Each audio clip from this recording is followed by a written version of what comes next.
புரட்டாசி மாதத்தில் இப்போ நான் சொல்லக்கூடிய இந்த மந்திரத்தை தினமும் சொல்லுங்க. நிச்சயம் உங்களுடைய வேண்டுதல்களை பெருமாள் நிறைவேற்றி வைப்பார்.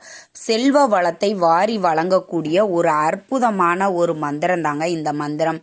புரட்டாசி மாதம் காலையில் எழுந்திருச்சு நீங்கள் குளிச்சுட்டு உங்கள் பூஜை அறையில் ஒரு தீபத்தை ஏற்றி வச்சுட்டு இந்த மந்திரத்தை சொல்லுங்கள்.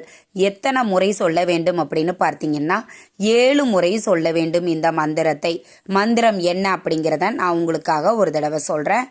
நாராயணாய வித்மகே வாசுதேவாய தீமகி தன்னோ விஷ்ணு பிரச்சோதயாத். நாராயணாய வித்மகே வாசுதேவாய தீமகி தன்னோ விஷ்ணு பிரச்சோதயாத். இந்த மந்திரத்தை தினமும் 7 முறை சொல்லுங்கள். செல்வ வளம் பெருகும்.